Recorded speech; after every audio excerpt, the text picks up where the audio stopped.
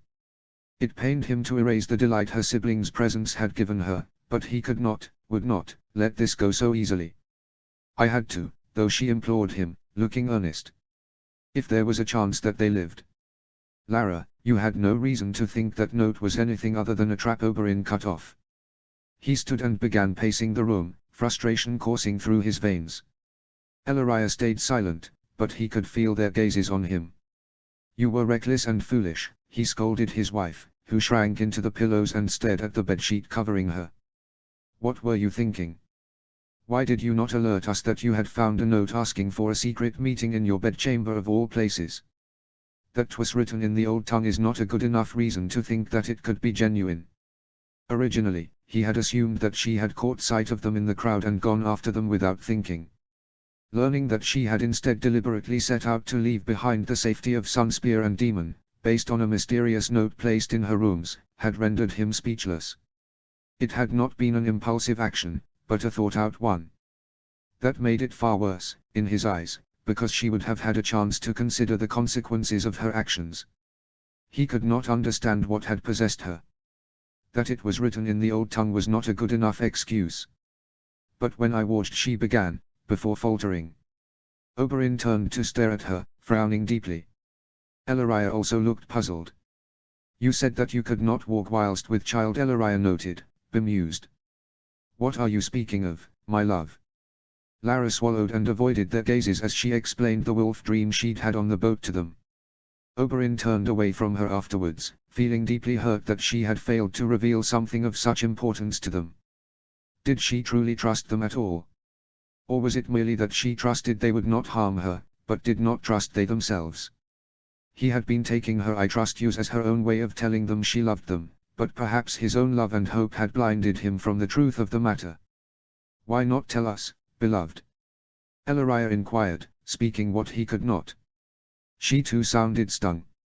"Surely you realized that Oberyn would have sent 100 men searching the pass for them, would have gone himself to look if needs be." "Of course," Lara exclaimed. He turned back to them. She gave them a pleading look. "But I knew from how they were speaking that they thought the worst of you. They would have attacked, somebody would have been hurt. That is why I went alone, also. If it were a trap, I would have been the only one endangered, it. But you were not the only one endangered, Lara, were you?" Oberyn cut her off sharply. "Because you are with child. You did not just place yourself in danger, you placed our babe in danger also. We all thought that you had been kidnapped, were being raped and murdered as we searched high and low for you. How could you be so selfish?" "Oberyn, that is enough," Elaria cut him off as Lara's tears spilled over silently and she looked away, cradling the swell of her belly, just starting to form.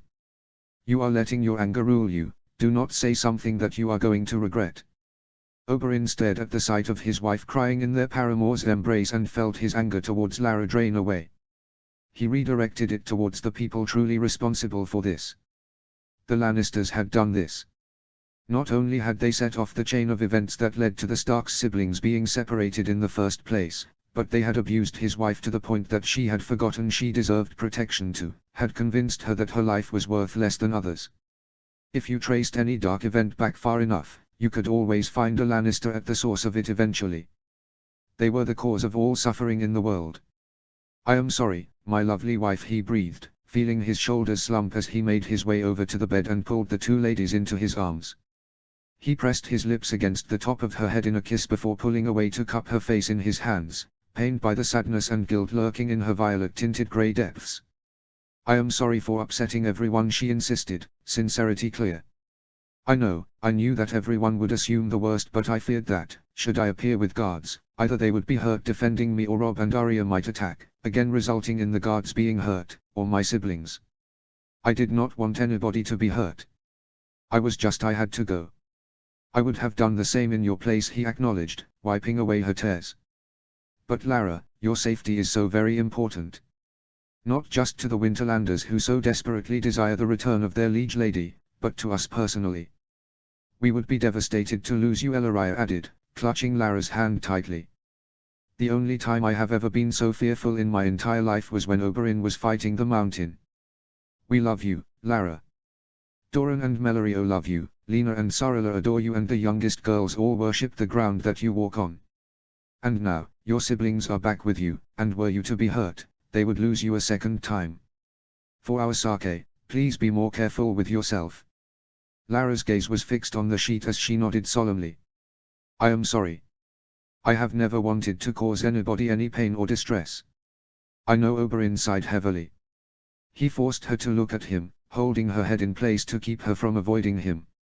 Alara, he used her formal name for once, making her wince. Are my rules for you unreasonable or constricting? She bit her lip and shook her head with distress. No, you are the best of husbands, she replied. I am sore. He did not allow her to continue, going on. I do not like using my status as your husband against you, he informed her. I have never wanted my wife to be my servant. But the rules I down are there for a reason. From now on, wife, I expect to be obeyed when I give an instruction related to your safety. Meaning, you are never to go out without a guard again. You will have one guard with you at all times whilst inside the palace. If you desire to go out to the bazaar, you must take more, and you must seek my permission first, giving a reason for why you wish to go. If I refuse, you will not go. Am I understood? He truly despised doing this, especially because he had triggered another wave of silent tears. But all it took was the recollection of the panic he had felt on hearing Demon saying that Lara was missing to steel himself against the distress his declaration had evoked from her. Yes, she hiccuped miserably. Good, he muttered. You will obey me. He did not doubt that she would. For all she was devoted to her old gods, Lara would never consider breaking a promise made before any god, and she had sworn to serve and obey his will. I will, she agreed softly, her voice barely more than a whisper. Good, he repeated, before shifting so that they were all entangled together on the bed. Lie down with me, my love, he sighed. I need to hold you and our babe, and I suspect that Ellaria needs such also. I do, Ellaria agreed. He adjusted their positions so that Lara was in center of the bed, with Ellaria on her left and he on the right. I truly am sorry, Oberyn, Ellaria, Lara whispered to them. I truly am. What's done is done, my love, Ellaria said to her. We are upset, yes. I do not deny that. Lara hiccuped again at that, shying away from them as best she could with their arms around her. Oberyn kissed her gently, as Ellaria went on. But just because we are upset with your actions, my love, does not mean that we are going to stop loving you. 'Tis because of our love for you that we are upset. You and this babe are both far too precious for us to lose you. It seemed better for me to be the only one in danger, she reasoned weakly. Less people would be upset by my death, and the two of you would still have each other. I never wish to hear you say such again, Oberyn insisted firmly. Your death would be devastating for everyone who knows you, from us to the small folk of the Winterlands. As for us personally, how would you feel were one of us to die? Just because we would still have one another, does not mean we would not be just as heartbroken. We would feel as distraught as you would in such a position. We love you, Lara. I know, she agreed softly. I trust you both. More than anybody else. I promise, I will take more care with my safety. We know, Ellaria murmured, kissing her neck gently. Rest, my love, Oberyn instructed her. You have had a long, emotional day. Rest, and all will be better on the morn.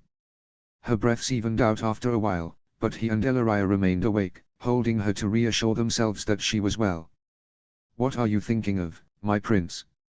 Elaria whispered to him, careful not disturb Lara. "I am thinking that the imp will be arriving in a few days," Oberyn replied lowly. "Doran and I were discussing it just this morning. We received a letter from the Dalts. They delayed his party as much as they could, as did the Gargallons when his party disembarked at the Salt Shore, but they could do no more. He will be here by the end of the week. No doubt he is to spy on us for his Lord Father. We will not be able to keep Arya and Rob's presence a secret from him. They are my good siblings, my responsibility now. I know not how I am going to protect them. And I can tell both of them are struggling with their own demons. I know not how to go about helping them, and I worry how Lara will react when she realizes that they have changed from the image she had of them." Elaria exhaled heavily, reaching over to stroke his jaw lovingly. "We will manage, my love," she murmured. "Let us rest for now. As you said to Lara, all will be better on the morn." "Do you think she will ever say it back to us?" He could not keep the wistfulness from his voice as he asked the question. "Properly, not hidden behind words of trust." "I hope so," Elaria murmured. "But either way, it will not change anything. She loves us, and she shows that in her actions. We cannot push her harder than she is able to manage. The Lannisters and their abuse is the whole reason that she does not think of herself as worthy of protection as others are," Oberyn said bitterly. "I will make them pay for that. Dearly. Soon, my prince," Elaria breathed in reminder. "Dawn is mobilizing already, Lara is corresponding with her own men to have them prepare. Soon, the lions will learn that the higher you rise, the harder you fall." Chapter 23. The Imp in the Snake Pit. Sunspear, the 4th of May, 299 AC. Lara. Where the north wind meets the sea. There's a river full of memory. It had been years since Ashura had last sung to her, but the words of her mother's lullaby returned to Lara's lips as easily as if she had heard them just yesterday whilst she pulled the brush through Arya's hair. It reminded her of her mother doing the same thing with her, but for once thinking of her mother didn't hurt like a dagger to the chest. It hurt, yes, but not so much as it had when she thought herself to be the last of her bloodline. "Sleep, my darling, safe and sound. For in this river all is found. In her waters, deep and true, lie the answers and a path for you. Dive down deep into her sound. But not too far or you will be drowned. Yes, she will sing to those who'll hear. And in her song, all magic flows. But can you brave what you most fear? Can you face what the river knows? Where the north wind meets the sea. There's a mother full of memory. Come, my darling, homeward bound. When all is lost, then all is found."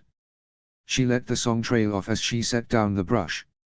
Arya leaned back into her, and Lara wrapped her arms around her sister, heaving a sigh and pressing a kiss to the top of her younger sister's head.